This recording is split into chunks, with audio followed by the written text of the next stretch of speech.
우리는 지난 주일에 바벨탑 사건에 대해서 다뤘습니다. 홍수 이후에 인류는 동방으로 점점 이동하다가 시날 평지, 곧 수메르 문명이 활짝 피었던 고대 메소포타미아 지역에 도착하게 됩니다. 그리고 거기에서 성을 쌓기에 좋은 평지를 발견했다고 말하고 있습니다. 그곳에 한 도성을 건설합니다.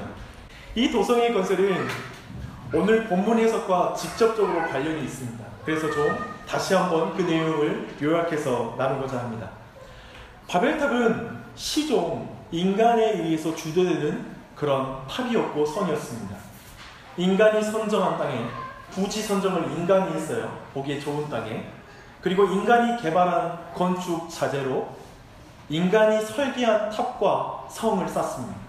그리고 모든 인적 자원을 동원하여서 함께 그 성을 쌓았다고 말하고 있습니다. 그 목적도 매우 인간적입니다. 뭐냐면 인간의 이름을 내기 위해서 그 성을 쌓은 것입니다. 한마디로 인간에 의한, 인간을 위한, 또 인간의 나라, 그것이 바로 바벨입니다. 결국 그 모든 성을 통하여서 자신이 신이 되는 나라, 사람이 신인 나라, 그게 바로 바벨탑이고 바벨성입니다. 이 일을 주동한 사람은 노아의 셋째 아들인 함의 자손인 니무롯이라는 사람입니다. 근데 이 니무롯에 대한 설명을 뭐라고 하냐면 용감한 사냥꾼이었다라고 표현하고 있습니다.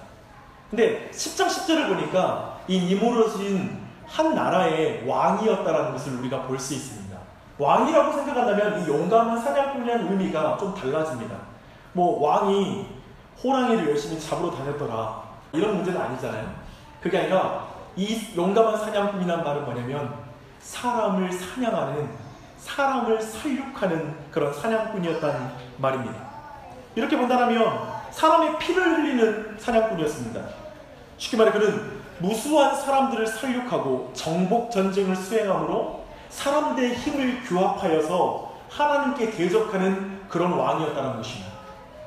이 함의 계통에 의해서 최초로 이런 정복 전쟁들이 일어난 것을 우리가 볼 수가 있습니다. 근데 이런 모든 것은 아마도 지금 처음으로 이 말씀을 듣는, 즉 창세기 말씀을 처음으로 대하는 출애굽한 이스라엘 백성에게는 금방 연상하는 사람이 있지 않았겠어요? 니무롯과 같은 자는 누구이죠? 파라오죠. 지금까지 바로를 섬겨왔죠. 그리고 또한 거대한 건축물은 무엇을 연상시키죠? 이스라엘 백성은 라암셋이라는 지역에, 우리는 람세스라고 불렀죠. 근데 그 람셋에 있는 거대한 피라미드와 구조물을 만드는 일에 동원되었거든요. 아마 그들은 금방 그 니무롯과 그 바벨탑이 무엇인지를 이스라엘 백성은 잘 이해했을 것입니다. 그런데 하나님께서는 이렇게 하나님께 달아오려고 하고 하나님과 동등해지려고 하는 인간의 시도를 깨뜨리시죠. 어떻게 깨뜨리시죠? 언어를 흩으십니다. 사실 이것은 하나님께서 악의 확산을 늦추시는 하나님의 지혜가 담긴 심판의 방법이었습니다. 잘 생각해 보십시오. 단일 언어로 묶인 거대한 국가의 존재는 자신을 절대화하는 신격화에 용이한 국가입니다. 하지만 여러 나라로 나뉘었을 때는 그 나라들이 서로 가축을 벌이고, 그리고 세력이 분단되고 국가가 나뉘어짐으로 말미암아 이런 신격화의 흐름들이 현저하게 저하되는 걸 볼 수 있습니다. 그렇습니다. 홍수 이후에 여러 나라의 언어로 나누어진 것은 인류의 분열과 그리고 여러 민족 국가가 형성된 배경이 되는 것입니다. 물론 우리가 알다시피 중간중간 니무롯과 같은 용감한 왕에 의해서 거대한 정복 전쟁이 수행이 되고, 그리고 그것이 제국으로 만들어지는 걸 우리가 알 수 있습니다. 여하튼 언어의 통일은 거대한 우상 숭배와 그리고 정복 전쟁을 낳았다, 그렇게 이해하면 되겠습니다. 아마도 우리는 어떻게 될까요? 제가 요즘 보아하니까 이제 과학 문명 발전으로 이제 사람의 머리에다가 칩을 넣어서 의사소통을 할 수 있는 그런 구조, 곧 있으면 구글이 개발하는 그런 언어 어떤 번역기가 더욱 AI를 통해서 발전해서 이제는 언어를 배울 필요가 없다라는 그런 시대로 돌입하는 것 같습니다. 아마도 그렇게 되면 따로 음모론을 말할 필요 없이 언어가 통일이 되면 거대 국가가 출현하게 될 것이고, 그것은 또한 크게 본다면 우상 숭배와 또한 인류 모든 사람들을 결집시키는 힘으로 작용하게 될 것입니다. 여하튼 바벨탑의 저주와 그리고 심판 이후에도 인간은 계속해서 유혈 전쟁을 계속 벌여갑니다. 그리고 분열해 갑니다. 잘 생각해 보십시오. 하나님과 분리된 인간은 끊임없이 사람들과 분리되는 것입니다. 이걸 다르게 표현하면 어떻게 말할 수 있을까요? 인류는 우상 숭배의 역사와 함께 끊임없이 전쟁의 역사도 같이 묶여가는 것입니다. 우상 숭배는 뭡니까? 하나님과 분리하는 역사이죠. 그리고 전쟁의 역사는 사람들과 분리하는 그런 역사입니다. 그 역사는 지금도 계속 반복되고 있습니다. 그리고 통치자들은 이걸 잘 이용합니다. 지역의 갈등, 세대의 갈등, 분열, 그리고 극단적으로는 전쟁을 통해서 국민 전체를 통합해 나갑니다.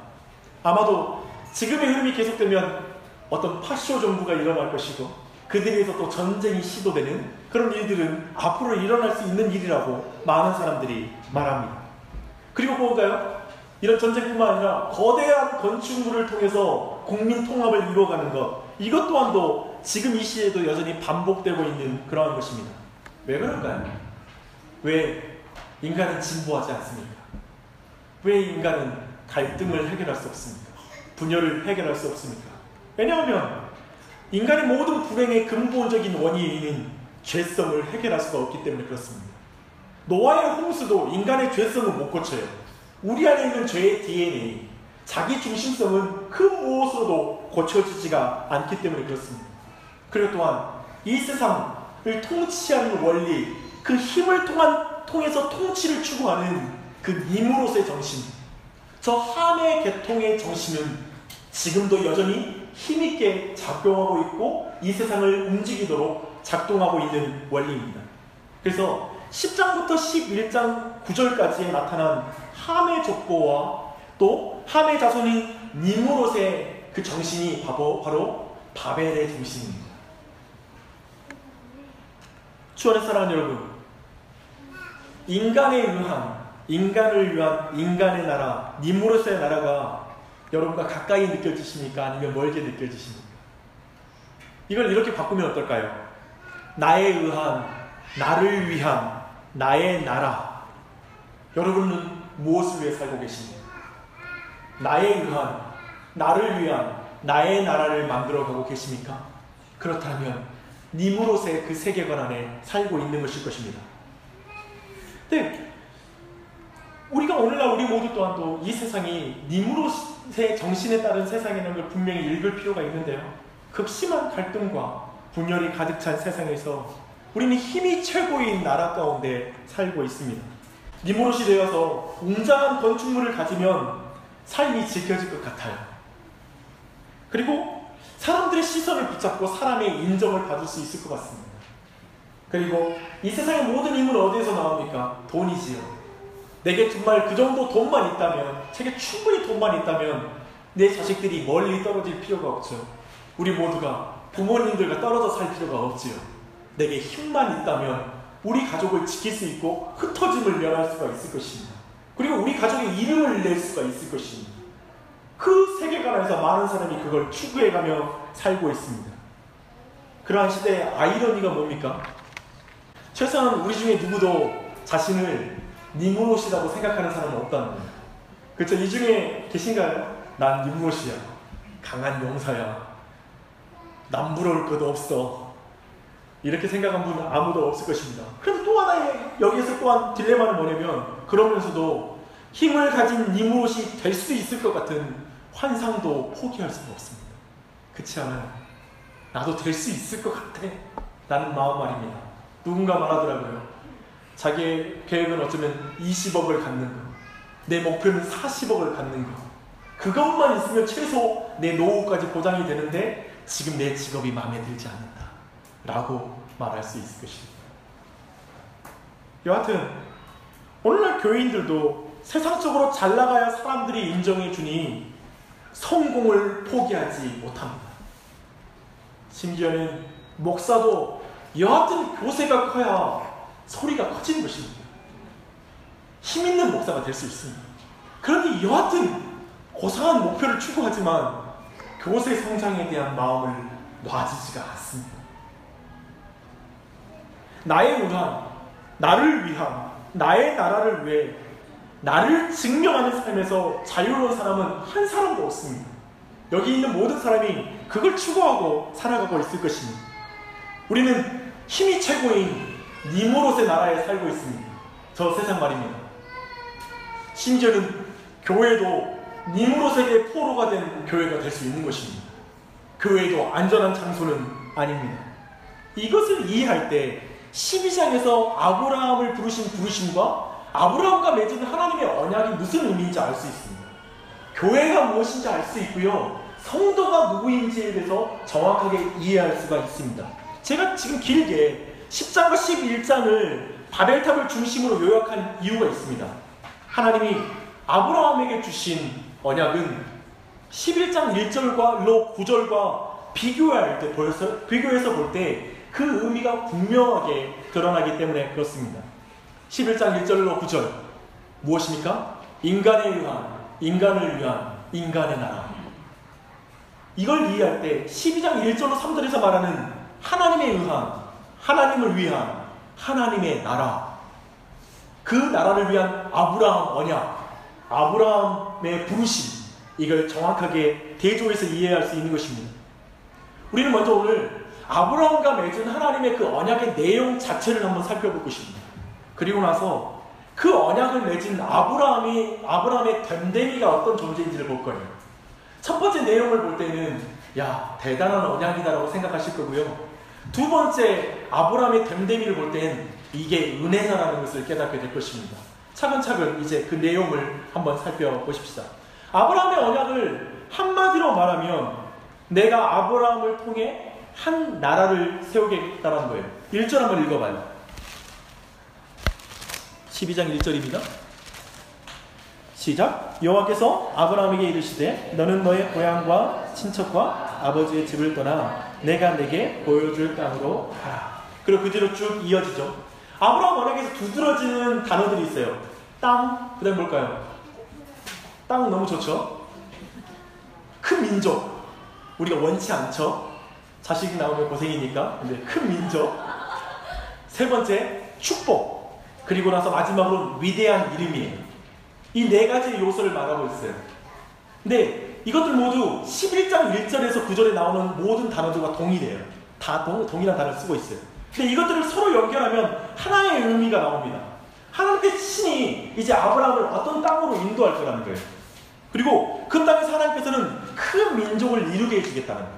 그리고 하나님이 복을 줘서 그들의 이름을 크게 해주겠다는 거예요. 그리고 하나님께서는 그 이스라엘 백성이 받은 복에 다른 민족이 참여하게 함으로 하나님의 나라를 확장시켜 나가겠다는 거예요. 이게 아브라함에게 준 하나님의 복의 내용입니다. 이 나라는 11장 1절로 9절에 나타난 인간에 의한 인간을 위한 인간의 나라와는 분명한 차이가 있는 나라입니다. 하나님이 이제 아브라함을 부르심으로, 한 사람을 부르심으로 그 나라를 이루어 나가는 하나님의 구원의 역사를 써나가기 시작합니다. 오늘 방금 본 대로 이 아브라함이 떠나야 될 땅은 뭘까요? 내 땅.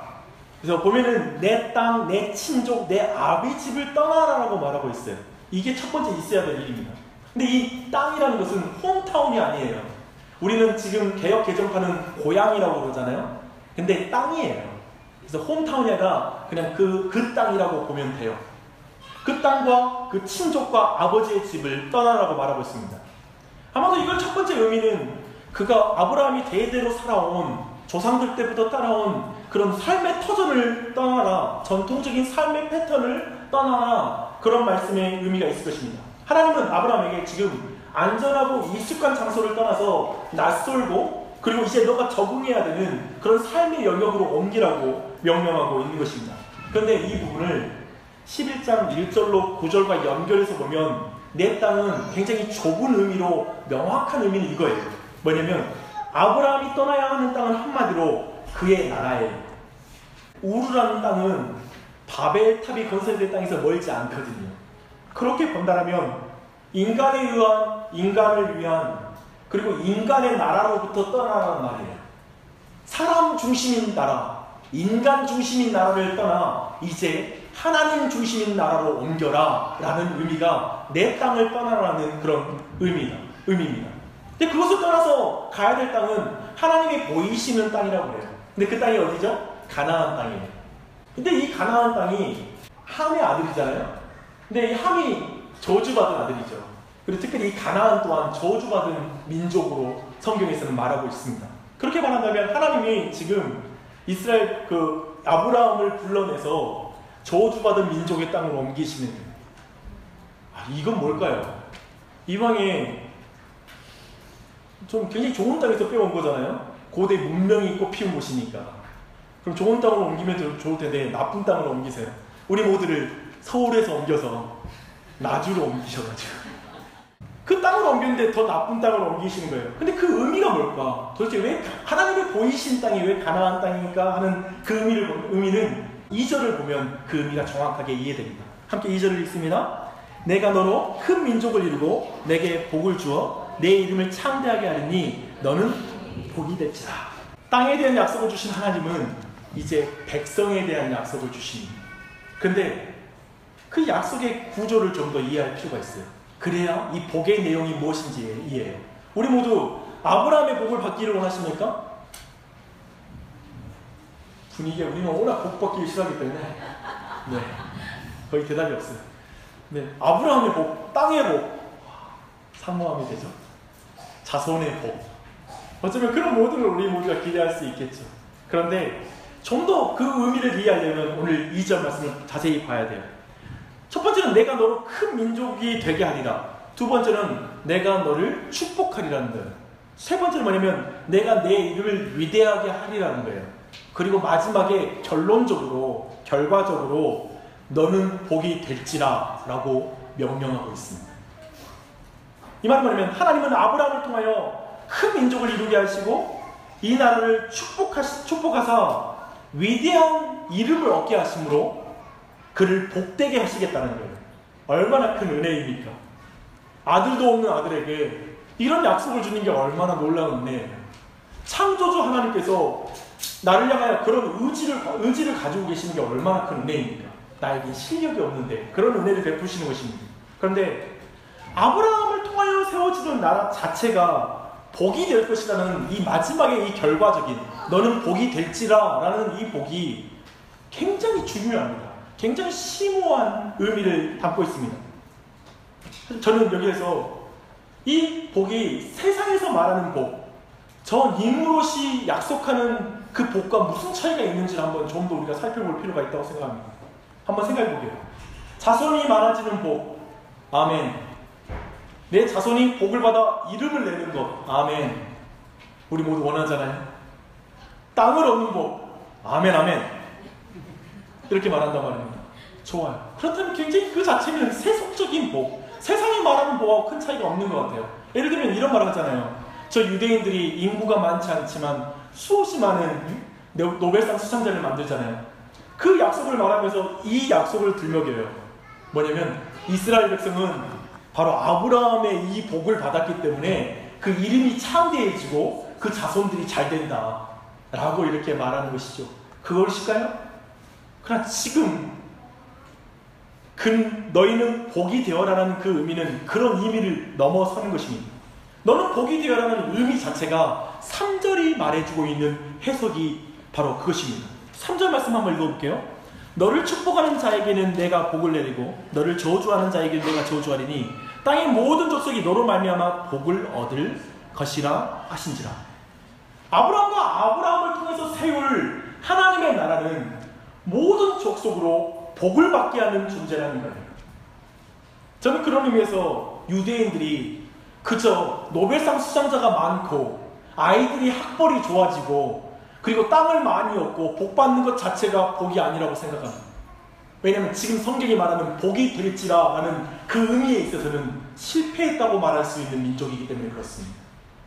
이스라엘 백성은 자기 스스로가 하나님께 복 받았다고 말만 하지 그 복을 이방 민족에게 흘리는 데는 철저하게 실패한 민족이었기 때문에 그렇습니다. 이런 의미에서 보면 아브라함은 자신이 축복을 받을 뿐만 아니라 다른 사람에게 축복을 흘려야 되는 그런 사람인 것입니다. 그게 복이 될지라의 의미입니다. 지금 우리 개역 개정판은 이걸 직역해서 정확하게 해석했어요. 뭐냐면 너는 복이 될지라. 근데 예전에 기억나세요? 예전에 개정판 그때 번역은 뭐냐면 너는 복의 근원이 될지라예요.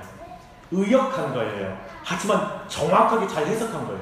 그리고 잘 번역한 번역입니다. 맞습니다. 우리는 복의 근원이 되어서 우리를 통하여 많은 사람이 복을 받는 게 바로 아브라함의 복을 받았다라는 그런 의미입니다.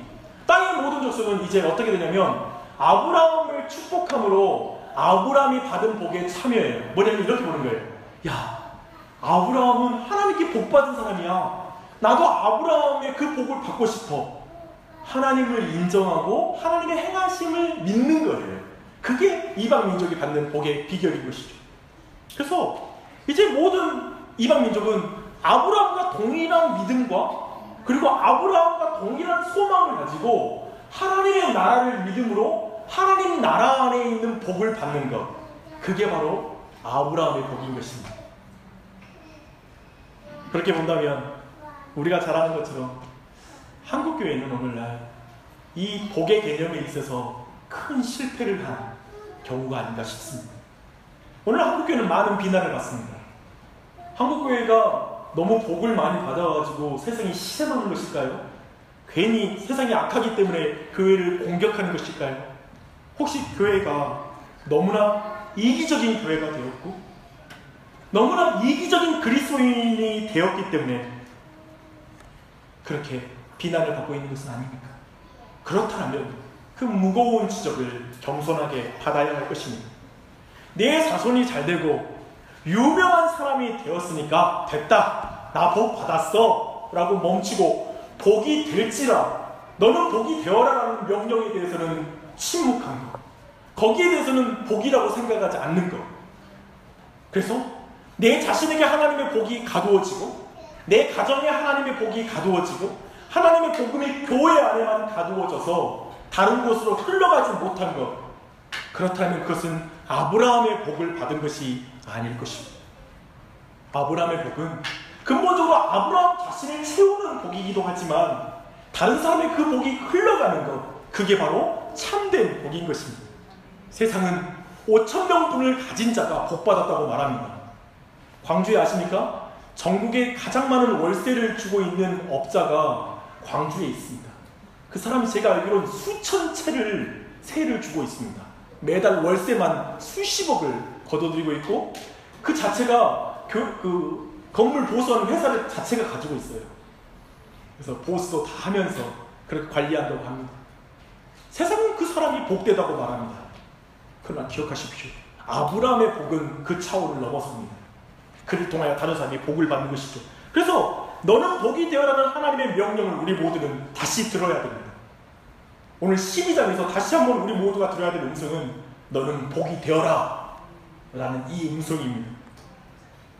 제가 볼 때는 좀 독특해요. 하나님이 복을 주면 그냥 너 복이 될 거야 라고 하면 되는데 명령형이에요.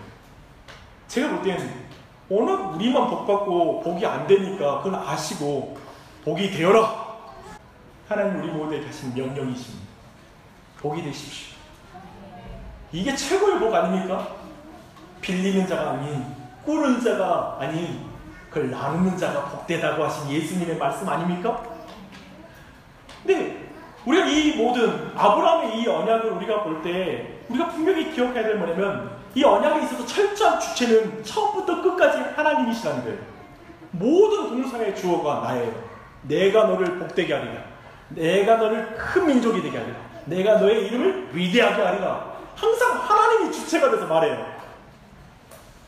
땅을 정하고 지시하는 분도 하나님이시고요, 아브라함을 통해 이룰 나라는 스스로 이름을 높이는 나라가 아니라 하나님의 이름을 높이는 나라예요. 그리고 하나님이 그 사람의 이름을 높여주는 나라예요. 스스로 자신을 높이는 나라가 아니라 하나님이 높여주는 나라예요. 스스로의 힘으로 사람들을 모아서 큰 나라가 되는 존재가 아니라 하나님이 그를 큰 민족이 되게 복주시는 나라입니다. 세상 모든 나라는 다른 나라를 죽이고 사람들을 포로로 삼아서 큰 나라가 되고 그리고 힘을 가지는 나라라면 이 나라는 자신에게 있는 복을 나누어 주는 나라예요. 이게 하나님 나라예요. 지금 아브라함 12장에서 아브라함의 부르심을 생각할 때 우리가 생각해야 될 것은 단순히 복준다의 개념이 아니라 어떤 나라로부터 어떤 나라로 부르심이냐, 그걸 주목해야 된다는 거예요. 지금 아브라함은 인간 중심의 나라에서 하나님의 중심의 나라로 부르시는 거예요. 내가 주인인 나라에서 하나님이 주인 나라로의 부르시는 거예요. 그 복인 거예요. 쉽게 말해서 이 세상과 하나님의 나라의 차이는 주인이 바뀌는 것입니다. 여러분, 많은 사람들이 예수 믿는 것에 대해서 물어봅니다. 예수 믿는 건 뭘까요? 예수님이 나의 같은 죄인을 위해서 죽어줬어. 아멘, 믿습니다. 나 그럼 믿으면 천국 갈 줄 믿습니다. 아멘. 이 차원이 아니라 예수님이 내 삶의 주인이 되는 거예요. 이제 나는 그 예수님의 종이 되는 거예요. 이 바뀌는 것이 바로 구원받는 믿음이에요. 사람의 마음의 중심에 사람이 있는 것이 아니라 하나님이 계시는 것이 바로 하나님의 나라예요. 사랑하는 여러분, 여러분의 마음 안에 하나님이 주인이십니까? 하나님의 나라가 임한 것입니다. 철저하게 하나님이 이루시는 것을 믿고 의지하는 나라입니다. 제발 오늘 본문을 가지고 나주를 떠나는 것에 적용하지 마십시오. 직장 떠나는 것에 적용하지 마십시오. 지금 여기에서 지금 강조하는 건 뭐냐면, 내가 주인이 된 가정, 내가 주인이 된 직장, 내 중심의 대인관계 패턴에서 떠나라는 것입니다. 내 이름을 위해, 내 이익을 위해서만 살아가는 그 패턴의 삶에서 하나님이 주인이 된 가정, 하나님의 주인이 된 직장, 그리고 대인관계, 다른 사람의 복을 흘리는 정체성으로 자신의 부르심을 삼으라는 거예요. 여러분의 부르심은 무엇입니까? 정체성은 무엇입니까? 그것에 대한 부분인 것입니다. 내 힘으로, 내 실력을 의지하면서 자신의 나라를 만들기 위해 아등바등하는 삶, 그 삶을 떠나서 하나님의 능력과 그 은혜를 의지하는 삶으로 나아오라는 초대인 것입니다. 이것은 여러분을 가난하게 하는 초대가 아니라 하나님께 있는 부요함으로 나아오라. 홀로 웅덩이를 파지 마라. 메소포타미아잖아요. 두 강 사이라는 뜻인데요. 이건 그냥 성경 해석과 상관없이 말하는 거예요. 우리의 인생이 거대한 강줄기가 옆으로 흘러가요. 근데 우리는 모두 그 가운데 사이에서 자신의 웅덩이를 만들어, 터진 웅덩이와 같은 것, 내가 주인이 되어서 나를 위한 웅덩이, 우리 가족을 내가 많이 파서 그 물을, 목을 적셔주려고 노력해. 성경이 말하는 건 뭐냐면 강으로 나아오라는 거예요. 강에 오면 내가 물을 가지고 있다. 내게로 나아오라. 내 안에서 쉬라. 내 안에서 값없이 돈 없이 내가 너에게 주는 젖을 마시라. 꿀을 마시라라고 말하는 것입니다. 지금 그런 초대라고 보면 됩니다. 그래서 자기의 성취를 믿는 삶에서 하나님의 공급과 도우심을 믿는 삶으로 나아오라는 것입니다. 그것이 믿음입니다. 이제 아브라함의 댐데위를 살펴볼게요. 이 댐데위를 보면 여러분, 이 언약이 얼마나 큰 은혜인지 알게 될 것입니다. 아브라함 말씀 보니까 아브라함 여호와의 이 말씀을 듣고 따라가요. 근데 이때 아브라함의 나이가 75세였다고 말합니다. 어디서 부르심을 받았죠? 하란에서 부름 받았다고 합니다. 근데 히브리서 11장 8절로 10절을 보니까 이 믿음을 칭찬합니다.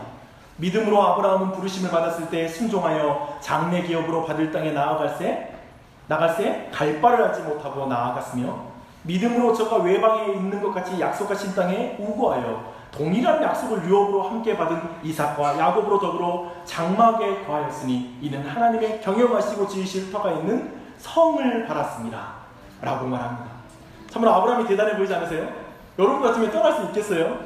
여러분의 나라를, 여러분이 이제까지 이룩해놓은 나라를 떠나기 힘들죠. 근데 사도행전 7장 2절로 4절을 보니까 스데반은 이걸 좀 다르게 기록하고 있어요. 여러분 부형들이여 들으소서. 우리 조상 아브라함이 하란에 있기 전 메소포타미아에 있을 때 영광의 하나님이 그에게 보여 이르시되 내 고향과 친척을 떠나 내가 내게 보일 땅으로 가라 하시니, 아브라함이 갈대아 사람의 땅을 떠나 하란에 거하다가 그의 아버지가 죽음에 하나님이 그를 거기서 너희 지금 사는 이 땅으로 옮기셨니.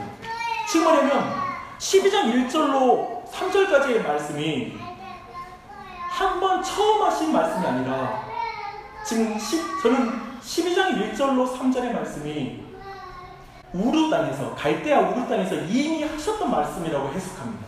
그래서 12장 1절로 3절 말씀을 또 하시는 말씀이라고 보는 거예요. 뭐냐면 이렇게 하면 구성을 해보면 어떠냐면, 처음으로 이미 갈대아 우르에서 75세 이전에 아마도 하나님의 부름을 받은 거예요. 그래서 가족과 함께 다 떠났어요. 그런데 하란에서 머물렀어요.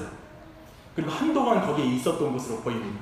그리고 아버지가 죽자 이제 가나안 땅으로 갑니다. 한 번 멈춘 거예요. 아브라함이 순종을 하기는 했는데 중간에 무슨 이유 때문인지 모르겠지만 하란에 머무는 거예요. 하란은 원래 우르의 문화의 마지막에 있는 수도예요. 그래서 우르 연안권, 원래 그 수메르 문명에서는 3번이나 수도로 있었던 장소이기도 해요. 근데 그 하란을 넘어가면 이제 미개한 다른 신의 세계로 들어가는 거예요. 다른 나라로 들어가는 거예요. 완전히 아까 말했던 그 나라를 떠나는 의미가 되는 거예요. 그런 의미에서 볼 때 데라는 아마도 그 나라를 완전히 떠나는 것을 더 이상 가지 못하고 멈춘 것으로 보입니다. 그리고 아브라함도 아버지 때문인지 모르겠지만, 근데 성경은 데라가 죽자 떠났다고 말하는 것을 통해서 데라 때문에 이렇게 머물렀다는 그런 분위기를 흘리고 있습니다. 그렇게 본다면 아브라함은 반쪽짜리 순종을 한 것입니다. 아버지 집을 떠나라고 했는데 떠나지를 못하는 거예요. 저 우르 땅은 떠났는데 완벽하게 저 우르 지역, 바벨론 지역, 나 중심의 나라에서는 완전히 떠나지는 못한 거예요. 뭔가 자기의 편안한 것, 자기 문화, 자기에게 익숙한 것을 완전히 떠나지는 못한 것으로 보입니다. 복음, 마치 이런 거 어떻게 말할 수 있을까요? 반쪽짜리 순종, 그 자리가 우리의 자리 아닌가요? 부르심의 순종에서 출발했지만 여정 가운데 길을 잃어버렸어. 그리스도인도 10년 전에 내가 신앙을 새롭게 시작했는데 지금 내 모습은 세상에서 헤매고 있는 듯한 모습. 복음 받았지만 복이 되지는 못하는 삶. 나는 그래도 예수 믿고 나서 여러 가지로 복을 받은 것 같은데 난 주변의 사람 앞에서는 복을 흘리지 못하는 것 같은 자신. 세상으로부터 구원받았지만 여전히 세상의 즐거움과 세상이 주는 달콤한 유혹에 쉽게 넘어가는 사람. 그래서 어느새 난 하란에 머물고 있는 그리스도인이 되어버린다. 혹시 이 자리에 우르 땅은 떠났지만 하란에 머물고 있는 그리스도인이 있습니까? 그렇다면 지금 그들에게 12장 1절로 3절의 말씀을 한다는 건 굉장히 다른 의미예요. 한 번 실패의 자리에서 이 말씀을 다시 들어야 되는 거예요.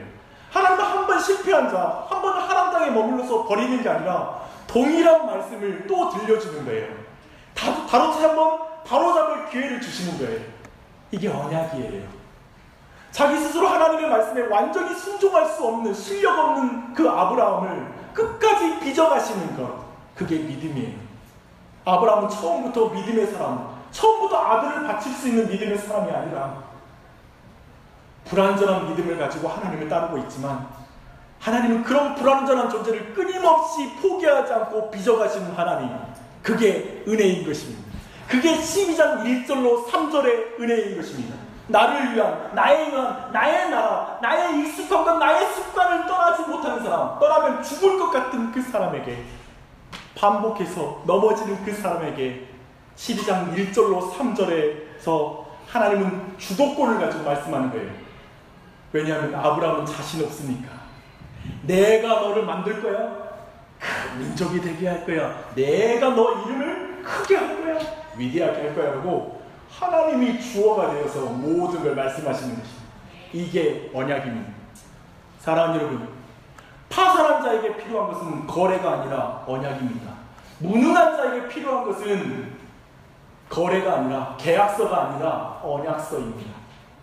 C.S. 루이스는 이런 말을 했습니다. 하나님과 올바른 관계 안에 있지 않는 사람은 주님을 자기에게 과제를 내주고 점검하는 시험관이나 협상 대상자로 여기고 주님 앞에서 펼칠 주장과 반론에 대해서만 생각합니다. 자신이 누구인지, 하나님은 어떤 분이신지 잘못 알고 있는 것입니다. 자신이 완전히 파산했다는 사실을 발견하기 전까지는 하나님과 올바른 관계를 시작할 수 없습니다.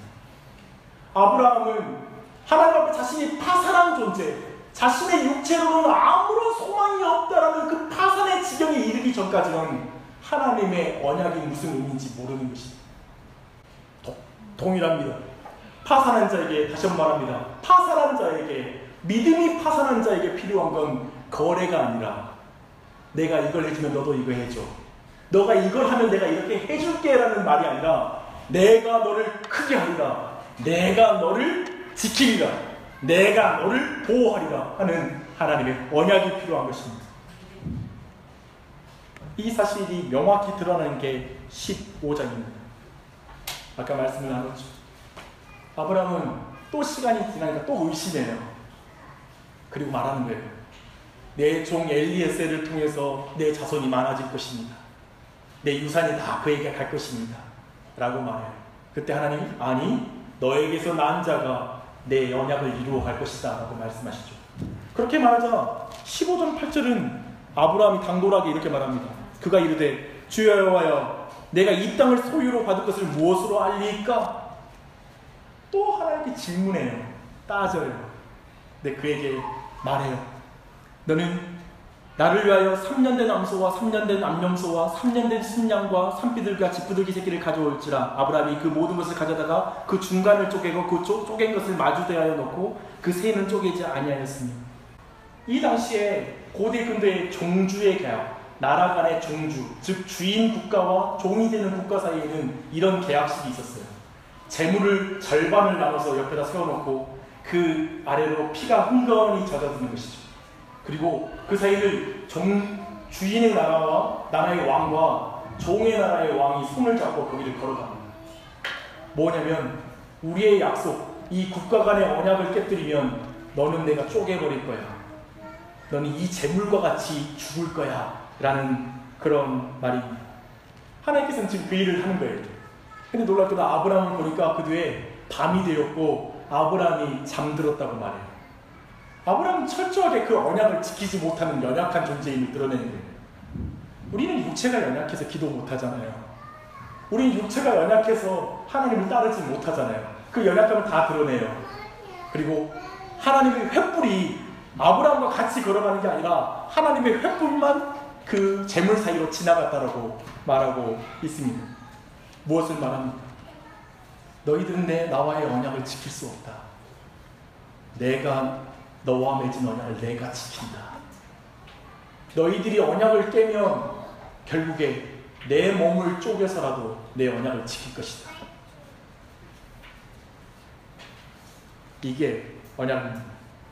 이렇게 보면 아브라함은 복을 받아서 복을 나누는 존재입니다. 참으로 파산한 자에게 하나님이 주신 언약인 것입니다. 절망적인 자에게 아들을 주신 것입니다. 울 수밖에 없는 존재에게 이삭을 주셔서 그를 웃게 하신 하나님이십니다. 언약에 신실하신 주님이십니다. 처음에 이 이야기를 들었던 출애굽한 이스라엘 백성은 이 이야기를 어떻게 들었을까요? 사실 자신들에게 벌어진 모든 일이 이 안에 기록되어 있거든요.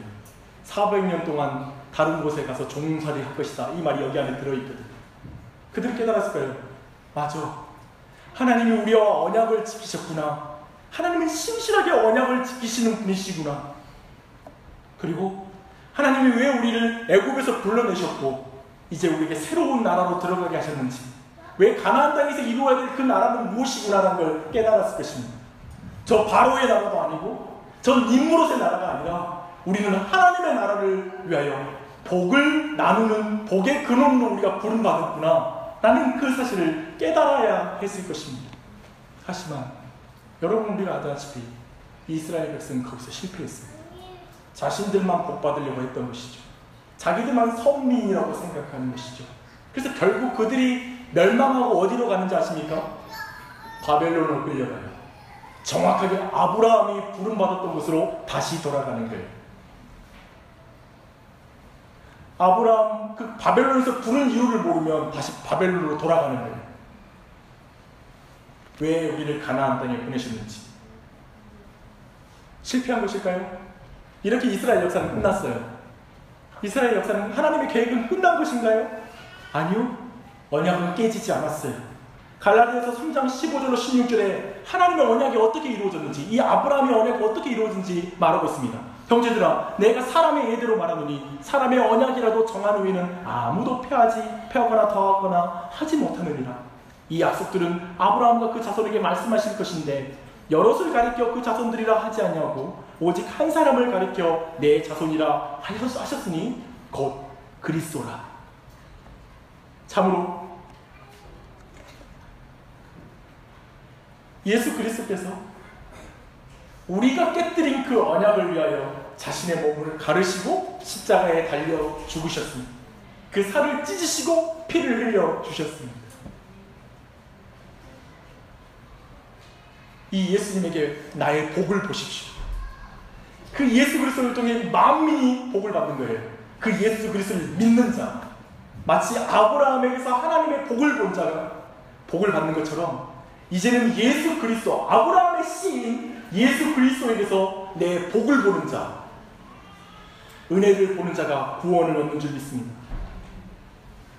그러니 예수님을 송축하십시오. 저는 예전에 어렸을 때 그런 생각이 들었습니다. 주의 이름 송축하리, 주의 이름 송축하리 한데 전 그때 어렸는데도 영특했던 것 같아요. 이런 질문이 생겼어요. 그분이 복 자체인데 내가 어떻게 복을 빌 수 있지? 놀랍지 않습니다. 이런 철학적인 중학교 때 이렇게 있잖아요. 그분은 복 자체인데 내가 무슨 복을 더 빌어요. 우리가 하나님께 복을 빌어드릴 수는 없잖아요. 무슨 말이냐면 예수 그리스도께 내 복을 보는 거예요. 예수 그리스도의 은혜 안에서 내 복을 보는 거예요. 그분을 송축하는 거예요. 그분의 복을 노래하는 거예요. 그 자가 구원을 얻는 믿음입니다. 예수님을 믿으십시오. 어디로부터, 그리고 여러분이 어디로부터 부름을 받았고 어디로 부름을 받았는지 기억하십시오. 하나님의 나라를 이루십시다. 하나님의 나라, 내 중심의 나라가 아니라 하나님의 중심의 나라. 시간 한 찬양만 부르고 같이 예배를 마치겠습니다.